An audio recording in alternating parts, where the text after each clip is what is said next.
하나님 말씀, 오늘 본문 말씀으로 창세기 33장 1절에서 17절까지 말씀을 우리 보겠습니다. 이 본문 말씀은 이제 야곱이 형 에서와 만나고 20년 만에 화해가 이루어지는 장면을 기록한 그런 내용입니다. 창세기 33장 1절에서 17절까지 말씀 함께 보겠습니다. 오늘 본문에 보면은 여기 하나님께서 야곱과 에서를 화해로 이끌어서 화해를 시켜주십니다. 그런데 이 말씀은 우리가 보면 단지 형제의 화해의 이야기가 아닌 거예요.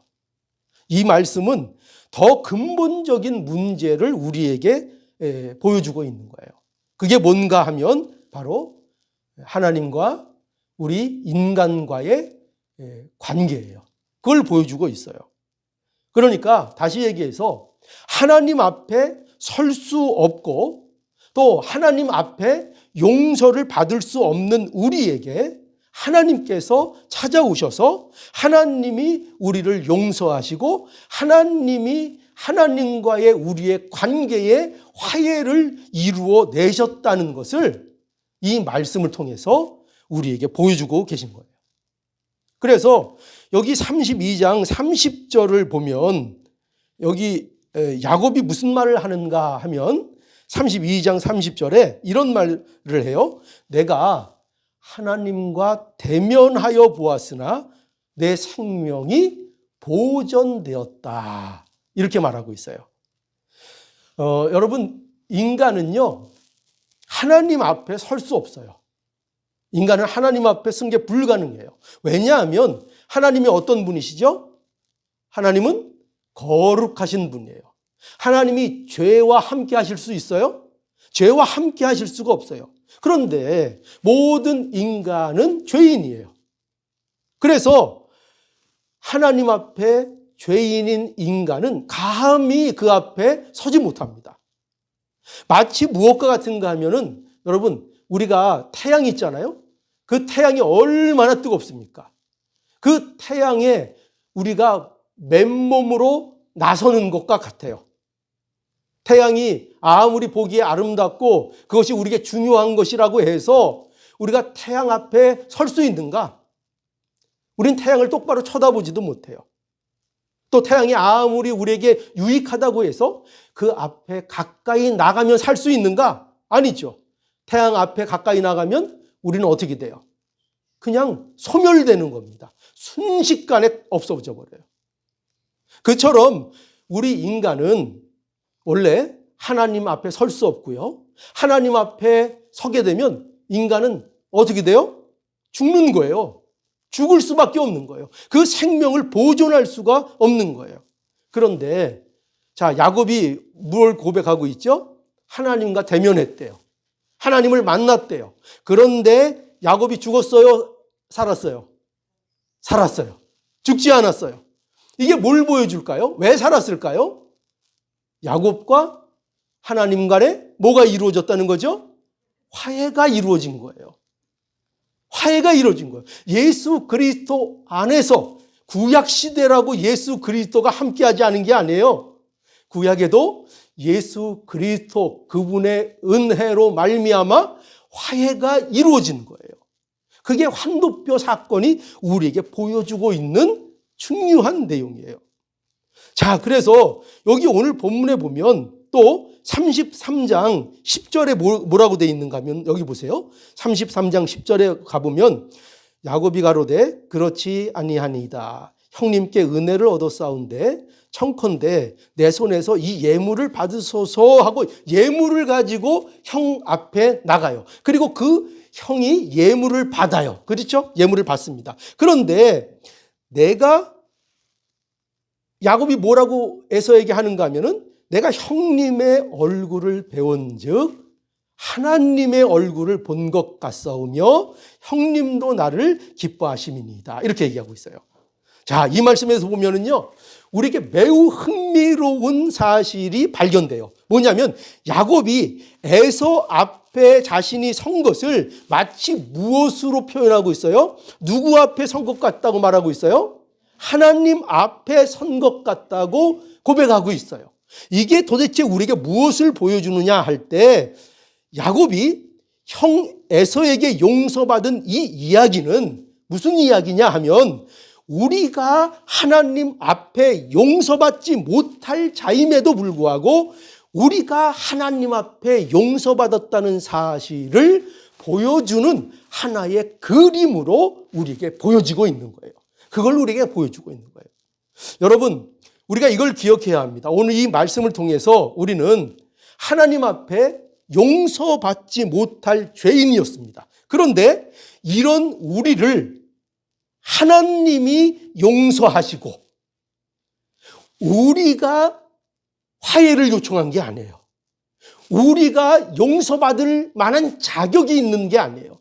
그럼에도 불구하고 누가요? 하나님이 죄인된 우리를 찾아오셔서 우리를 용서하시고 하나님이 우리와의 관계를 하나님이 회복시켜 주신 거예요. 하나님이 화해를 이끌어 내신 거예요. 이것이 우리에게 생긴 일입니다. 자, 그러니 여러분 기억하세요. 저와 여러분들은요, 다 하나님과 어떤 관계입니까? 이제 화해한 관계예요. 죄로 인해서 뒤틀렸던 그 관계가 바로 잡혔어요. 이제 그 관계가 회복되어서 얼마든지 하나님 앞에 설 수 있고 하나님 앞에 나갈 수 있고 하나님께 찬양할 수 있고 하나님을 바라볼 수 있는 하나님의 자녀가 모두 되어진 거예요. 이게 바로 우리가 겪고 있는 우리에게 이루어진 복이라는 것을 알아야 합니다. 자, 그런데 이러한 하나님과의 화해에 대해서 우리가 잊지 않아야 할 것이 있습니다. 그게 뭔가 할 때 우선 첫 번째로 말씀드릴 게 뭐냐면은 그것은 이 화해라는 것은요, 거저 그러니까 공짜로 대가 없이 이루어진 것이 아니라는 사실을 기억해야 된다는 거예요. 이 화해에 대해서. 자, 보세요. 야곱이 에서와 화해를 했는데 이 에서와 야곱의 화해는 하나님과 우리의 화해를 보여주는 그림이라고 아까 말씀을 드렸죠. 그 그림이라고 말씀드렸어요. 그런데 이 만남과 화해가 이루어지기 전에 야곱에게 어떤 일이 먼저 있었어요? 어떤 일이? 하나님을 만나고 하나님과 먼저 씨름했잖아요. 그렇죠? 하나님과 먼저 씨름하다가 뭐가 부러졌어요? 환도뼈가 부러지는 사건이 먼저 있었어요. 그래서 지금 야곱은 평생을 어떻게 하며 살게 됐다고요? 절뚝거리면서 살게 됐어요. 그리고 이제 형 에서가 그리고 나서 그 일이 있고 나서 이제 형 에서가 400인을 거느리고 야곱을 만나러 지금 오르고 있는 거예요. 그래서요, 여기 보면 야곱과 에서가 만나는 이 장면 있잖아요. 이것은 굉장히 재밌어요. 여기 보면 보세요. 야곱이 에서가 400인을 거느리고 오는 것을 보고 어떻게 하는가 하면은 그 자식들을 이제 나눕니다. 그래서 레아와 라헬과 두 여종에게 자식들을 이제 보호할 수 있도록 맡겨요. 그렇죠. 왜냐하면 귀하니까. 그런데 여기 보면 순서가 있어요. 순서를 보니까 여종과 그 자식들을 맨 앞에 두고 그리고 레아와 그 자식들은 그 다음에 두고 그리고 야곱이 가장 사랑하는 라헬과 그리고 그 소생은 어디에 가둬요? 맨 끝에 뒤에다 두는 거예요. 그죠? 여러분 보세요. 이러한 순서만 봐도 지금 야곱의 심정이 느껴지세요? 야곱의 느낌은 뭐예요? 야곱의 지금 심사는 뭐예요? 마음속의 심사가 뭐예요? 여차하면 지금 도망갈 판이죠? 상황 봐서. 근데 가장 데미지가 작게 자기가 아끼는 순서대로 순서를 해서 앞세웠어요. 이것만 봐도 지금 야곱이 얼마나 지금 두려워하고 있는가를 우리가 알 수 있어요. 그리고 야곱은 이제 그렇게 배열하고 야곱은 이제 나갑니다. 야곱은 에서 앞에 나가서 여기 보니까 7번 땅에 굽히며 그 형에게 나갔다고 되어 있어요. 그런데요, 여기에 보면은 아주 우리가 예상 밖의 일이 일어나죠. 어떤 일이 일어나요? 4절에 보니까 글쎄 에서가 달려와서 그를 맞아서 안고 목을 어긋 맡기고 뭐 이거 아마 이렇게 막 이렇게 안고 이런 거를 얘기하는 것 같아요. 부둥켜 안고 그와 입 맞추면서 그래서 서로 막 우는 그런 장면이 이루어진 것입니다. 여러분 생각해 보세요. 에서가 400인을 거느리고 왔어요. 400인을 도대체 왜 거느리고 왔을까요? 400인을. 아니 동생 맞는데 도대체 400인을 왜 다 대동하고 왔을까요? 사실상 이 400인은요 군대예요, 군대. 그러니까 이 에서가 군대를 이끌고 지금 동생 야곱을 만나러 온 거예요.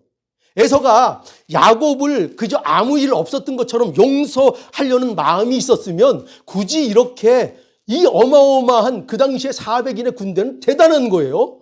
그 군대를 몰고 왔을까요? 아니에요. 아니에요. 아마 상당히 벼르고 왔을 거예요. 그런데 에서의 마음이 왜 녹았어요? 왜 녹았죠? 선물도 물론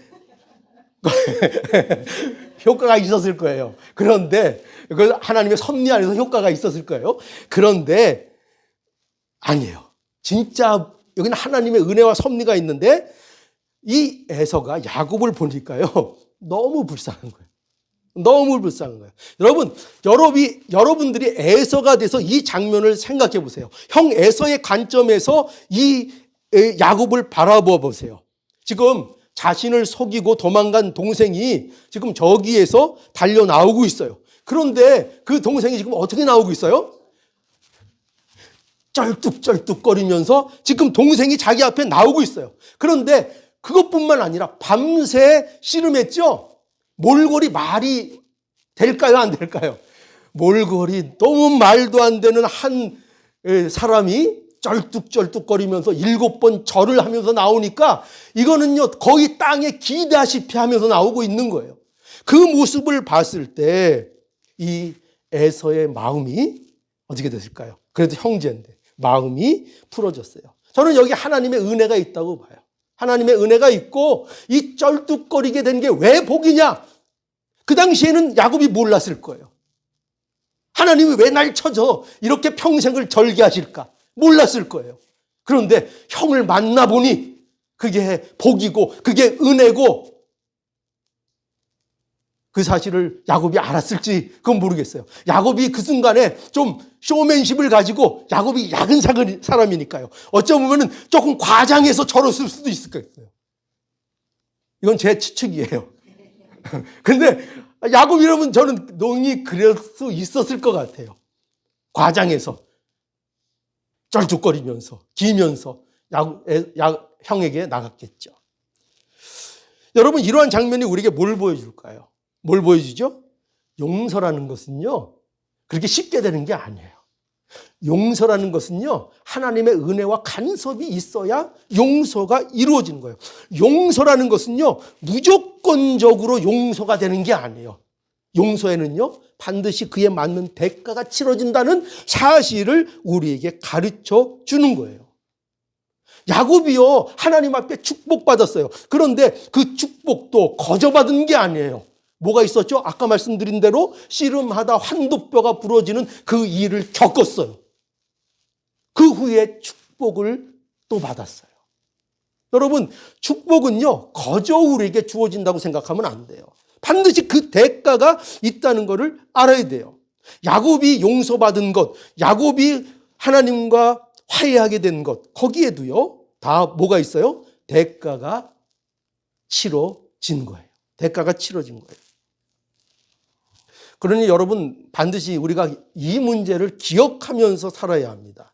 우리가 죽어야 할 곳에서 오히려 축복을 받았고 또 우리가 용서받지 못할 자인데 우리가 용서를 받은 것은 우리에게 그것이 그저 된 것이 아니라 하나님께서 그거에 대한 아주 혹독한 대가를 치르셨기 때문에 그 일이 우리에게 복이 되고 우리에게 화해가 이루어졌다는 사실을 우리는 믿어야 하는 것입니다.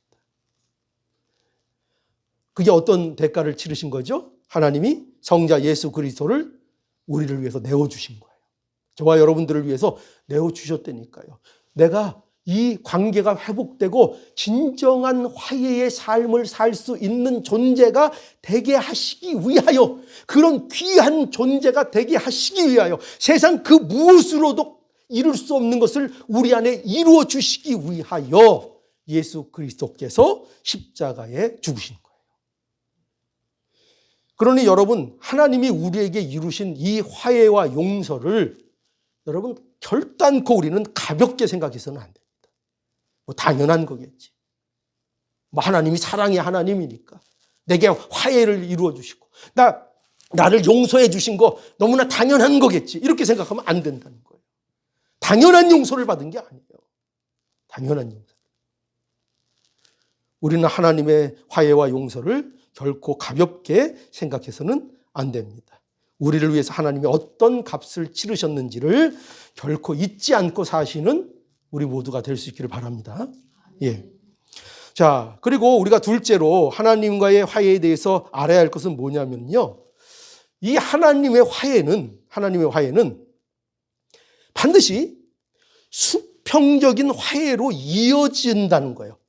그래서 하나님의 화해는, 하나님과 우리 사이에 이루어진 이 화목과 화해는 수평적으로 이어져서 그 이어짐이 있어야 우리를 통해서 하나님이 영광을 받으신다는 거예요. 이걸 기억하셔야 돼요. 그러니까 오늘날 우리의 삶이 하나님께 영광이 되지 않고 있다면 그것은 우리가 하나님과의 관계가 회복되었음에도 불구하고 하나님과의 그 화해가 사람과의 화해로, 용서로 이어지지 않고 있기 때문에 하나님이 영광을 받지 못하시는 거예요. 하나님은 우리를 통하여 영광 받기를 원하세요. 하나님이 뭐가 부족해서 그러시는 게 아니라요, 하나님의 귀한 자녀, 그의 택한 백성, 너무나 귀하기 때문에 그 자녀를 통해서 영광을 받기를 원하신다고요. 그런데 왜 우리가 그 영광이 제대로 못 돌리게 되는가 할 때, 하나님이 내게 이루신 그것을 세상 사람들에게 이어지도록 하는 그 역할을 제대로 하고 있지 못하기 때문이라는 거예요. 그래서 우리가 하나님의 자녀임에도 불구하고 하나님께 영광을 나타내는 삶이 부족하다는 거예요.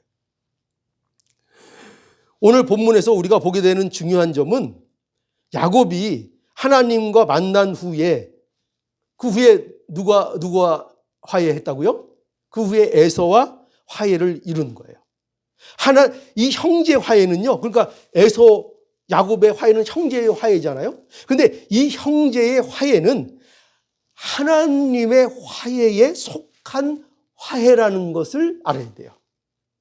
거기 포함되어 있는 거예요. 그러니까 형제의 화해가 우리가 다른 사람들을 용서하고 다른 사람들과 화해하는 것이 왜 그것이 그토록 중요하고 가치가 있는 것인가 하면, 왠가 하면 그것이 하나님의 관계를 회복함으로 나오는 화해이기 때문에 가치가 있는 거예요.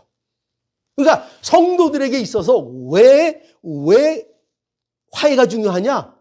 왜 용서해야 되느냐? 할 때 그 용서가 어디로부터 출발하는 거기 때문에 하나님과의 화해로부터 출발되는 용서요, 화해이기 때문에 가치가 있다는 거예요. 가치가. 그래서 하나님과의 관계가 모든 관계의 결국 뿌리가 되는 겁니다. 모든 관계의 뿌리야. 하나님과 관계가 어그러지면 거기부터 모든 것이 어그러지는 거예요. 여러분들 왜 억울해? 나는 왜 그럴까? 나는 삶이 왜 그럴까? 나는 도대체 왜 용서가 안 되고 왜 화해가 안 되고 맨날 삶이 이렇게 뒤틀리고 왜 그럴까? 할 때 뭘 점검해야 된다고요? 그 순간에 내가 하나님과의 관계가 바로 되어 있는가? 하나님과 화해하고 있는가? 왜요? 모든 관계의 뿌리, 근원은 하나님과의 관계로부터 출발되기 때문이에요. 자, 아담이 하나님 앞에 죄를 지었습니다. 그죠? 죄를 지었습니다. 그 죄를 진 다음에 아담이 제일 먼저 보인 반응이 뭐였어요?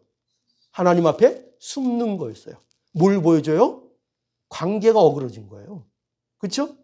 관계가 하나님과 어그러진 거예요. 자, 그렇게 관계가 어그러지니까 아담이 하와 사이에 난 가인과 아벨이 있죠? 가인과 아벨이 하나님 앞에 같이 제사 드렸는데 그 제사 문제 결국이 뭐예요? 결국이 가인이 누굴 죽였어요? 아벨을 들여서 때려 죽였죠? 예배 잘 들어놓고 때려 죽였어요. 여러분 보세요. 하나님과의 관계가 잘못되니까 결과가 뭐예요?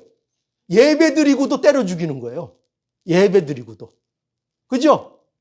하나님과의 관계가 잘못되면 거기서부터 모든 어그러짐과 불편함과 불화와 불편이 나옵니다. 이거를 우리가 명심해야 돼요. 그래서 여러분, 우리는 왜 화해와 용서의 삶을 살아가야 하는가 할 때 세상 사람들은 그럴 거예요. 세상 사람들은 그거 좋은 거 아니야. 좋은 덕목이니까 그렇게 얘기할 거예요. 그러나 성도는 그렇게 얘기하면 안 돼요. 성도는 어떻게 얘기해야 돼요? 왜 화해하고 왜 용서하며 살아가야 합니까? 성도에게 묻는다면 성도는 어떻게 대답할 수 있어야 돼요? 하나님이 우리를 용서하셨으니까. 나를 용서하셨으니까. 하나님이 나에게 이루신 일 때문에 내가 용서하고 화해로 나아갑니다. 이렇게 고백할 수 있어야 하는 거예요.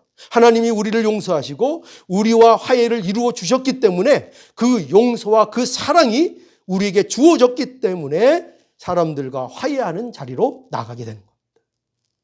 이게 성도의 자리예요. 그래서요, 우리 고린도 후서 5장에 가보면 16절로 19절에 가보니까 이렇게 말씀합니다. 그러므로 우리가 이제부터는 아무 사람도 육체대로 알지 아니하노라. 비록 우리가 그리스도도 육체대로 알았으나 이제부터는 이같이 알지 아니하노라. 그런즉 누구든지 그리스도 안에 있으면 새로운 피조물이라. 이전 것은 지나갔으니 보라 새 것이 되었도다. 모든 것이 하나님께로 났나니 저가 그리스도로 말미암아 우리를 자기와 화목하게 하시고 또 우리에게 화목하게 하는 직책을 주셨으니 이는 하나님께서 그리스도 안에 계시사 세상을 자기와 화목하게 하시며 저희의 죄를 저희에게 돌리지 아니하시고 화목하게 하는 말씀을 우리에게 부탁하셨느니라.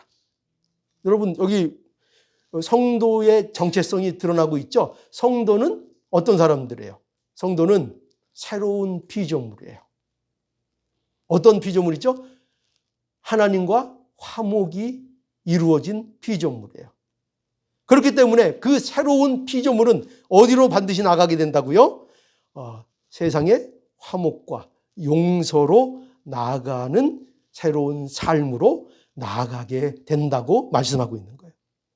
자, 더 충격적인 말씀 우리 읽어볼까요? 요한 1서 4장 20절로 21절.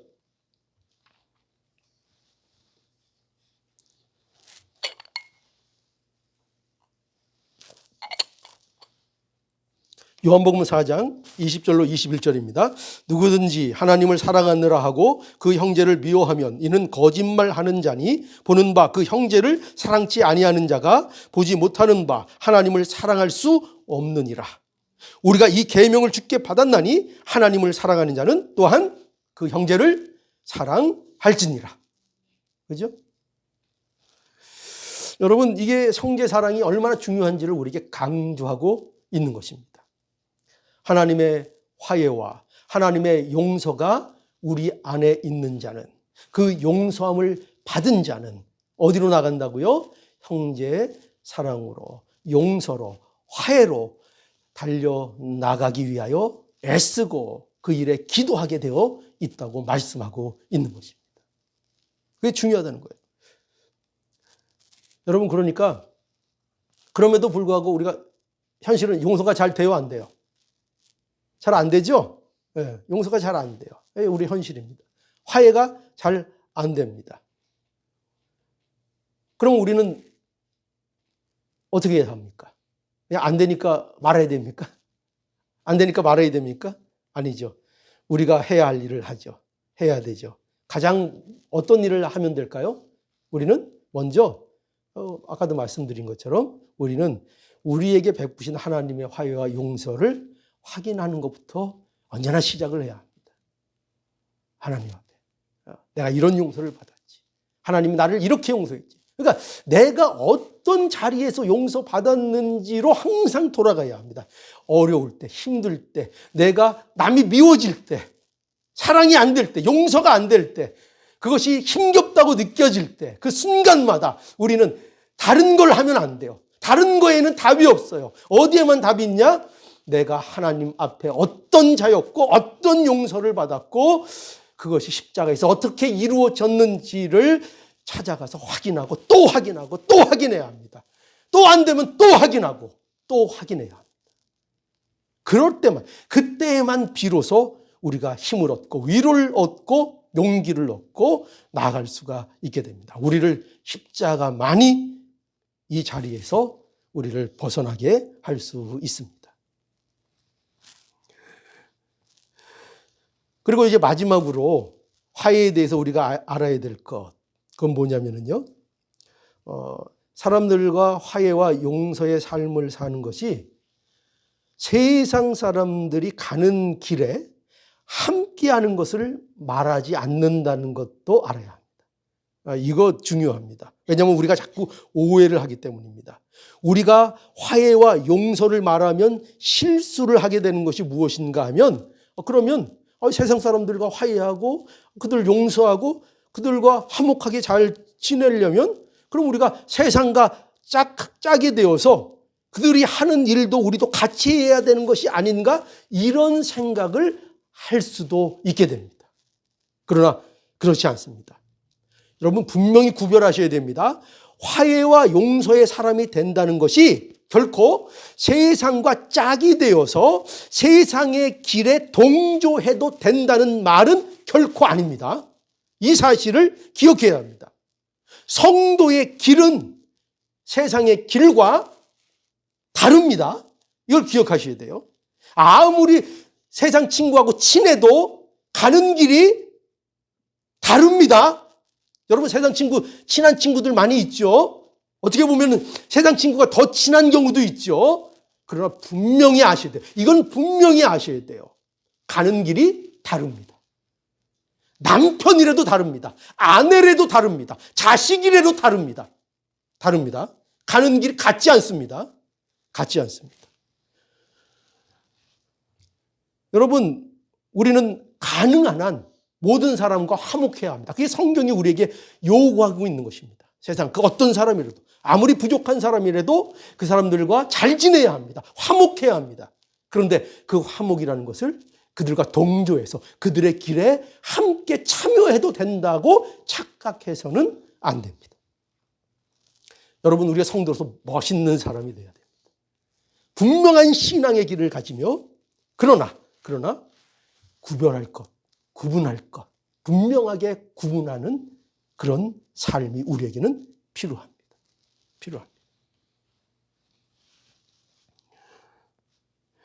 여기 12절에 보면 뭐라고 되어 있죠? 12절 한번 볼까요? 12절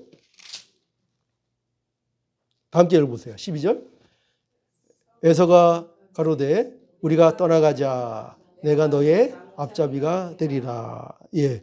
여기 보니까 이 12절의 이 말씀을 보니까 지금 야곱과 에서의 화해가 지금 이제 이루어진 거예요. 온전하게 이루어진 겁니다. 그러니까 에서는 야곱의 풍성한 예물을 이제 받아들였습니다. 그리고 에서는 야곱의 길을 자기가 안내하겠다고 야곱에게 호의를 베풀었습니다. 그러니까 이거 완전한 화해가 지금 성립이 이루어진 거예요. 그런데 여기 보면 야곱은 이걸 어떻게 했죠? 거절해요. 거절합니다. 물론 완곡하게 그 핑계를 대어가지고 형의 기분이 상하지 않게 거절을 합니다. 그런데 여기 우리가 재밌는 것은 야곱은 지금 그 만남을 통해서 새 사람이 되었는데 새 사람이 되었다는 것을 우리에게 보여주고 있는데 그럼에도 불구하고 야곱은 여전히 그 버릇이 완전히 고쳐지지 않습니다. 여전히 또 기회만 나면 같은 길을 가더라도 꼭 뭔가 꾀를 쓰고 뭔가 속여서 솔직하게 나가지 못하고 꼭 속이고 나갑니다. 속이면서 삐딱하다기보다는 좀 속이는 거가 아주 이렇게 습관이 되어 있습니다. 습관이. 아무래도 그게 더 편한 것인지 하여튼 그래서 야곱은 여기에서도 형을 또 속입니다. 그러니까 여기서 우리가 뭘 보게 돼요? 우리는 야곱이 아직까지도 애매모호하죠? 애매모호합니다. 정말 야곱이 변한 걸까? 여러분들의 인생은 어떠세요? 여러분 자신을 볼 때 여러분들 애매모호할 때가 한두 번이 아니죠? 이게 내가 도대체 성도인가? 내가 도대체 하나님을 믿는 것인가? 자신이 애매모호할 때가 얼마나 많은지 모릅니다. 지금 야곱도 그 모습입니다. 정말 새 사람이 된 걸까? 이 모습은 이런 야곱의 모습을 의심하게 만듭니다. 그러나 우리가 분명히 알아야 됩니다. 그럼에도 불구하고 야곱은 분명히 새로운 피조물입니까? 아닙니까? 새로운 피조물입니다. 애매모호한 그 모습을 보이고 있음에도 불구하고 여전히 새로운 피조물이 분명합니다. 그는 하나님과의 화해를 경험한 자이고요. 그는 쩔뚝거림이 존재하는 존재입니다. 그러면 이러한 야곱의 애매모호한 모습은 우리에게 뭘 보여준다고요? 믿어도 여전히 불안정한 우리의 모습을 그대로 보여주고 있습니다. 그러니까요, 하나님과의 관계가 회복되었다고요? 그렇다고 그가 완전해지지 않습니다. 그러니까 너무 교회 다니면서 왜 그러냐고 너무 흉보지 마세요. 교회 다녀도 그럴 수 있습니다. 교회 다녀도요. 좀 자제해야 되고요. 조심해야 되고요. 절제해야 되고요. 그런 거 맞습니다. 그러나 그렇다고 해서 완전한 존재가 된 것은 아닙니다. 남이 하는 실수 다 실수 그대로 하고 남이 부리는 욕심 그대로 다 갖고 있고 그런 여전히 부족한 자입니다. 틈만 나면 꾀를 부리고 속일 수 있고 틈만 나면 거짓말하는 존재입니다. 하나님 믿어도 그렇습니다. 습관입니다. 습관. 죄가 괜찮다는 것이 아니라 우리의 현 주소를 우리는 분명하게 알아야 한다는 것입니다.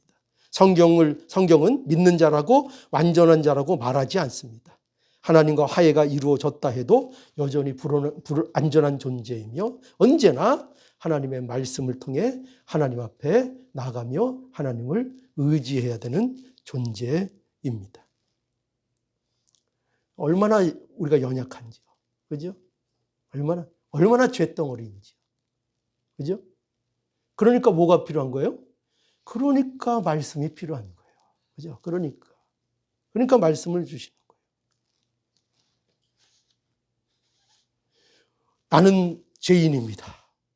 밤낮 고백을 하는데, 근데 자기 마음대로 살아.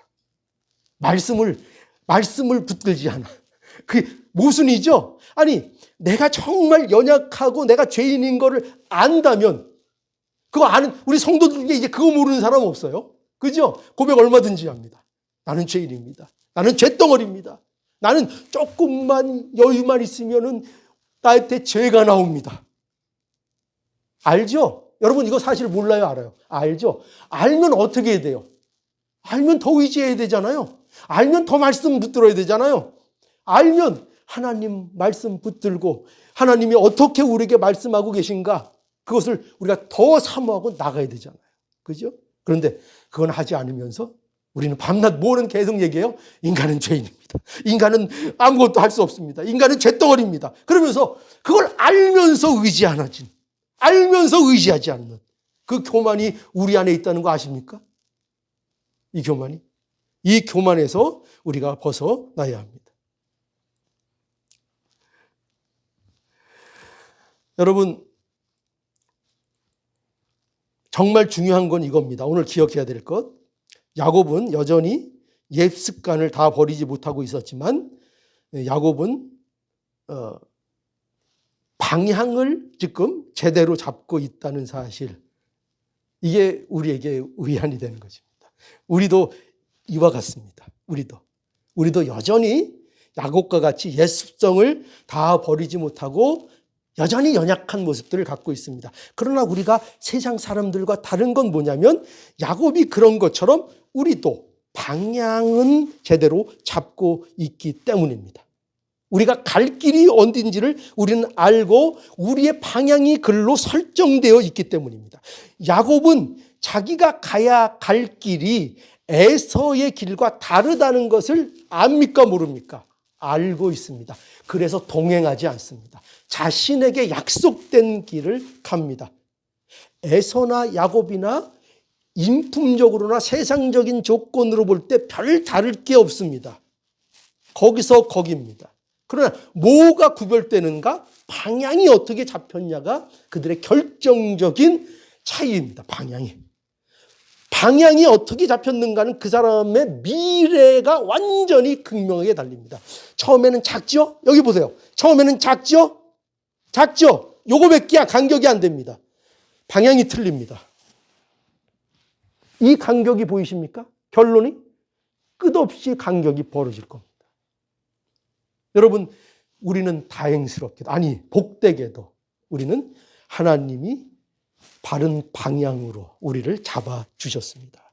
이제 우리는 그저 믿음으로 하나님 앞에 말씀을 의지해 나가면 되는 것입니다. 여러분, 즉 믿는 자와 안 믿는 자는 그 가는 길이 다릅니다. 우리는 세상의 모든 사람과 화해하며 살아야 되지만 그러나 그것이 그들의 길을 따라가도 된다는 것은 아니라는 것을 분명히 아시고 성도는 성도의 길을 가야 한다는 것입니다.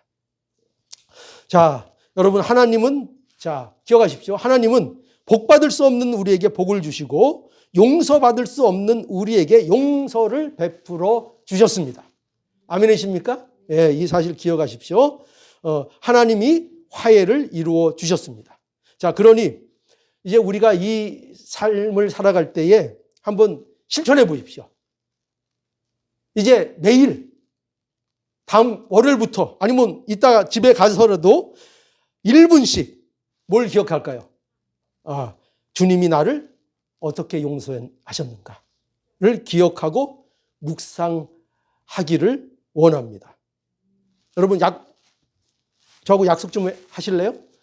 예, 뭐 언제까지가 될지는 모르지만 1분이라도 요거 꼭 생각해 내시기 바랍니다. 주님이 나를 어떻게 용서해 주셨지? 나를 어디에서 용서해 주셨지? 요거를 매일 1분이라도 생각해 보십시오. 생각하실 겁니까? 예, 생각해 보십시오. 그러면 반드시 우리의 굳은 마음이 녹아지고 어려운 관계가 풀어지는 이 길을 누가 열어주신다고요? 하나님이 우리에게 열어주실 겁니다. 근데 뭘 해야 된다고요?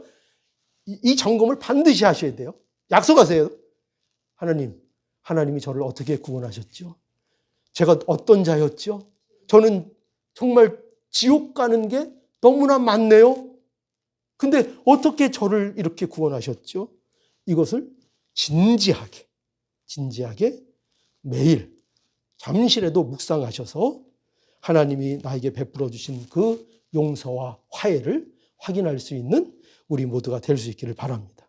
그러면 하나님께서 우리 안에 이루신 화해와 용서로 인하여 위로와 새로운 삶을 위한 힘을 얻는 그런 성도로서 살아가게 해 주실 것입니다. 새로운 삶에 힘을 얻는 우리 모두가 될 수 있기를 간절히 원합니다. 예.